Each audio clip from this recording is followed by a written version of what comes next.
Before the world froze, there was a whisper. It came slowly, not like thunder, not like fire, but like a breath, colder than it should have been. A mist that stayed a little longer on the morning grass. The earth was changing, and those who walked upon it felt it in their bones. The mammoths still roamed freely. The rivers still ran, shimmering under early sun.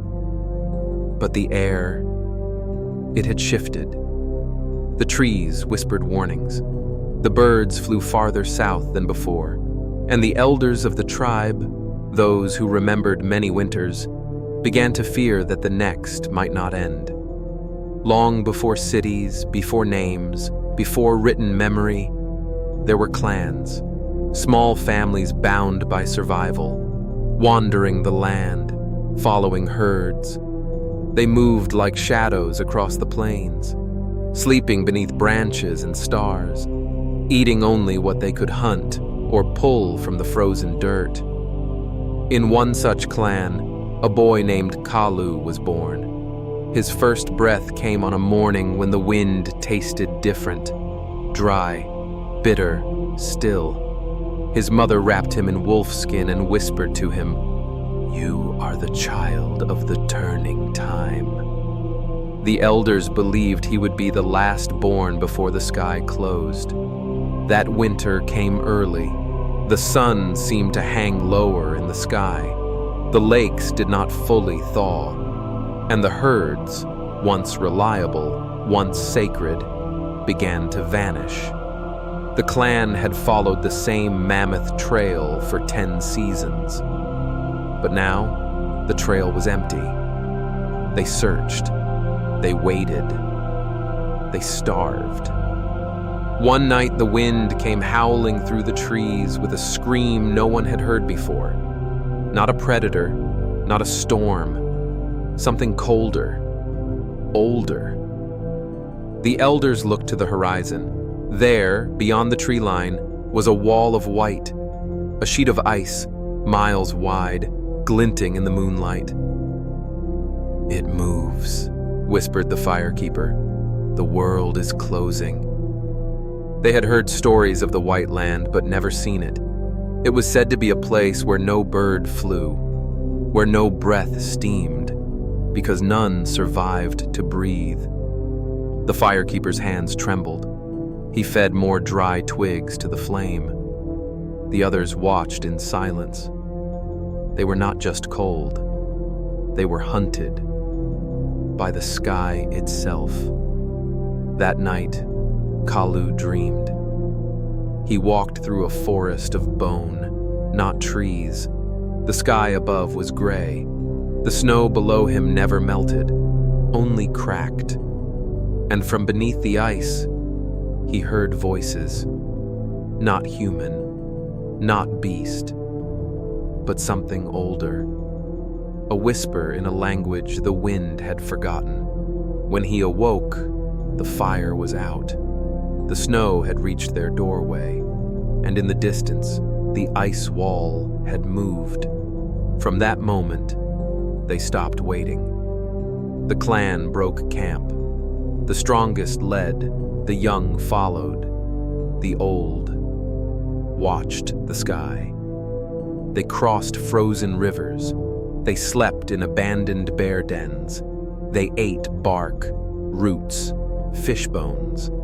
Sometimes they found other clans, pale with frostbite, eyes wide with hunger. Not all were kind. In the cold, even humans could become beasts. One night, they found an ancient tree, split by lightning. Its inside was hollow, but dry. They made camp there, and for the first time in weeks, they lit a fire strong enough to dance. Around that flame, the storyteller, a woman with one eye and 100 memories, began to speak. She told of the last time the world changed. "The ice has come before," she whispered, "but it never stayed this long, and it never came with teeth." She leaned forward. This cold is not just weather, it is memory. The earth is remembering something terrible. No one spoke. Kalu, barely 8 winters old, did not sleep that night. He watched the flames and wondered, what happens when the earth remembers too much? They walked toward the white, not because they wanted to, but because there was no more color behind them. The trees had thinned. The birds had vanished. Even the wind was quiet, not because it was gone, but because it had turned to ice. A stillness crept over the land, like a breath held too long. Days passed, the world narrowed. The horizon looked closer than it should have been. "This land forgets us," whispered the firekeeper. Kalu walked beside his father. Each step crunched through old snow and frozen mud. His fingers no longer felt the cold, not because he had warmed, but because he had lost the feeling. They came upon a field where bones stuck from the ground like roots. Not animal bones, too large, too many. The storyteller said, "There was a time when giants walked here. Not the giants of flesh, but the giants of ice." Kalu stared at the towering, jagged piles, fossilized trunks, frozen tusks, hollow skulls like caves, and he asked a question that no one answered. Are we walking into their grave? No one knew. They continued north, not by choice. The ice came from behind now. It did not chase. It simply followed. Quiet, patient, endless. At night, it crackled in the distance like thunder wrapped in glass. The clan slept in huddled circles. Mothers placed their hands on children's chests just to feel the breath move. The elders spoke less. Their eyes no longer looked at the stars. They only looked at the ground, as if expecting it to vanish. And one morning, the firekeeper did not wake up. They buried him beneath frozen moss. The storyteller sang, but her voice broke. He carried the warmth, she said. Now we must carry it for him. But there was little warmth left. Kalu carried a stone in his pocket, the firekeeper's last gift. When it feels cold, he had said, you'll know it's you who's still warm. The stone never warmed again. They passed valleys now, rimmed by cliffs and frozen lakes. Once they spotted a mammoth far in the distance, but it was thin, slow, alone. They did not chase it. They watched it disappear into the gray like a dream melting away. That night, snow fell sideways, not soft like feathers, but sharp like ash. It coated their hair, their teeth, their breath. Kalu dreamed again. This time he stood beneath an ancient glacier. A voice inside it whispered not in words, but in memories. He saw the sea turn to ice. He saw trees falling like grass. He saw stars fading from the sky. And he saw a single fire, far away, still burning. When he awoke, his mother was gone. They found her hours later, frozen upright beside a dead tree, her face calm, her hands empty. Kalu touched her, and the frost came off like powder. No one spoke. The clan grew smaller. The ice grew louder. They walked more slowly now. Some nights, they didn't build fires, not because they couldn't, but because they had nothing left to burn. On the 12th night, a strange sound echoed across the plain. Not wind, not wolves, a drumbeat, and then a chant. Another clan. 20 people, cloaked in seal skins, with tattoos carved into their faces.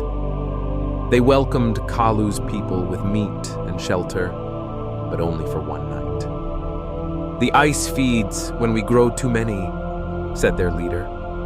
The fire that night was strong. The chants were old. Kalu sat near a boy his age, who gave him a carved bone whistle.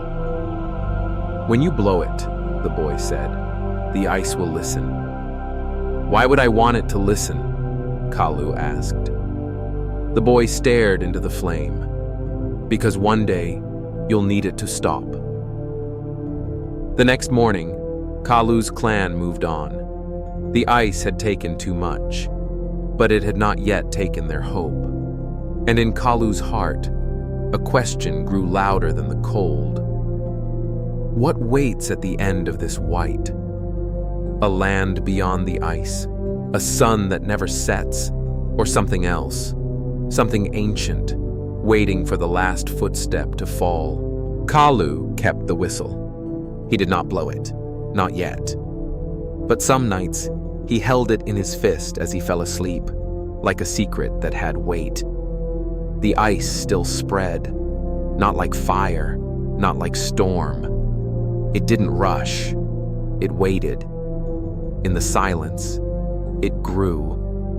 One morning, they found a path carved through the frost, not natural. Something, or someone, had walked before them. The tracks were too wide, too straight, and they led to a cave. Not of stone, but of ice. Clear, thick, blue as the deep sea. It pulsed in the morning sun like a frozen heartbeat. The clan stood before it, unsure. But the storyteller whispered, "This is not new. This is old, older than words." So they entered. The ice whispered, not with sound, but with memory. Faces flickered inside the walls, not living ones, ancient ones, eyes long closed. The clan moved slowly. Their torches hissed against the icy breath. Kalu walked at the center.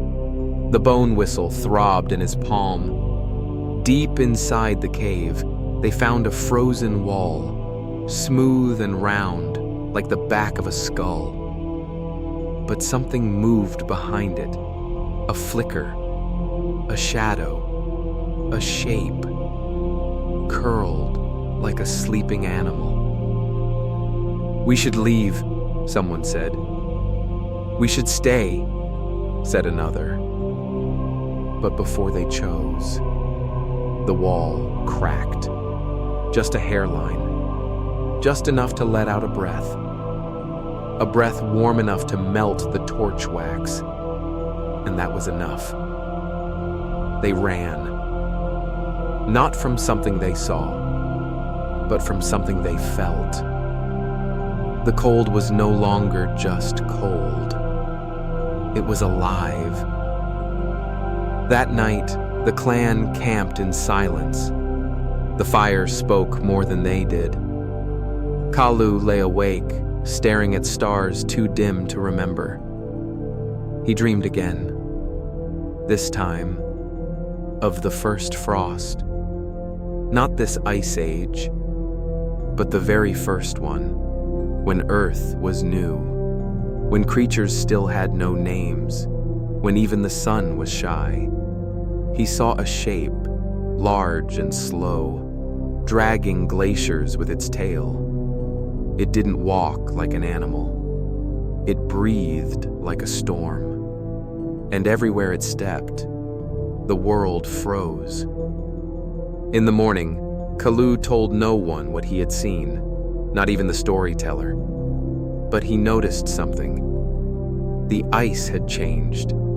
It had patterns now, like veins, as if the ground had grown a skeleton. The sky, too, seemed heavier. And the birds, the few that still flew, didn't cry anymore. They just circled and vanished. The clan began walking at night now. The moon gave better light than the sun, or maybe the sun had simply become tired. Some nights, they found hot springs, brief gifts from the belly of the earth. The children bathed, the elders soaked their bones, and for a moment, the world didn't feel like it was dying, but always. The wind would return, and with it came the sound of ice shifting, not breaking, shifting, like something huge turning over in its sleep. One morning, the youngest child in the clan vanished. No tracks, no sounds, just a small toy left in the snow. The firekeeper's widow found it. She said only one thing: the world takes back what it lent.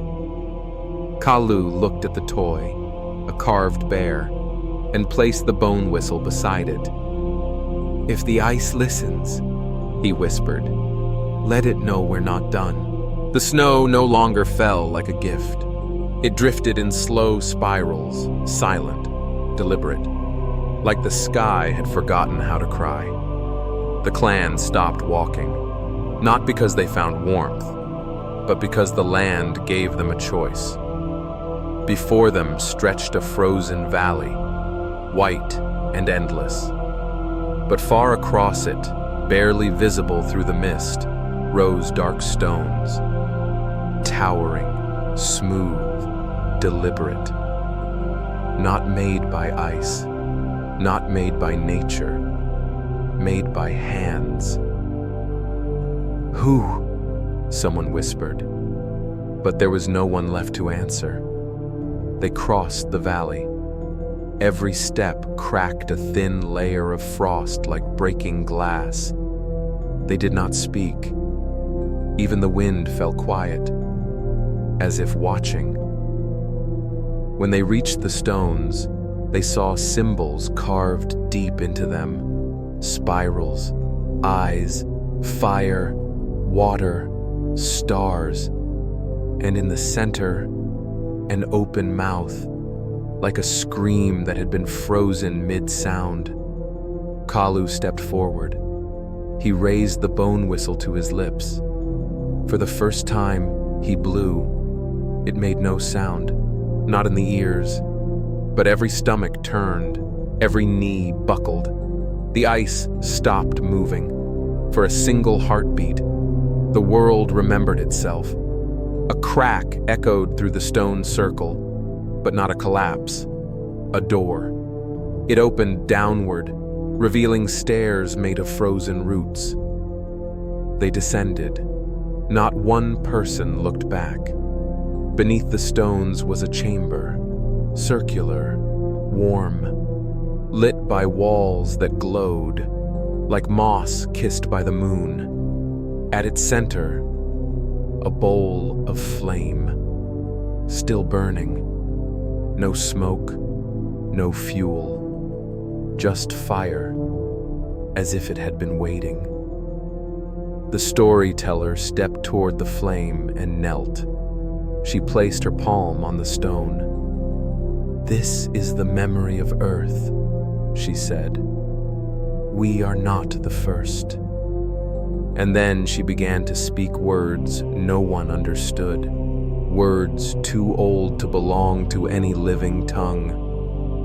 The flame flickered in time with her voice. The walls began to hum, and slowly, the ice above began to melt, not fully, not fast, but just enough to form a stream, water trickling down into the chamber. It shimmered, clean, clear. The first running water in many seasons. The clan drank. Every sip tasted like memory, not just of fire, but of everything. Animals long gone, songs never sung, footsteps erased by snow, and dreams buried in frost. Kalu touched the whistle again. but now it felt hollow. Its task was complete. It had brought them here, to the place where stories sleep and begin again. Outside, the world was still frozen, but something had shifted. A breath, a heartbeat, a pause. The people climbed back up, blinking at the white light, but it didn't hurt anymore. They walked onward, not searching for warmth, but carrying it. And behind them, deep beneath the stones, the fire burned quietly for whoever came next. And so ends this forgotten chapter of Earth. But what if I told you the sky has stories older than the ground itself? In our next episode, when the stars died, the night sky before fire, we travel further back than memory to a time when the sky was alive, not with light, but with fear. Make sure to subscribe and hit the bell so you don't miss this journey through the stars before humans.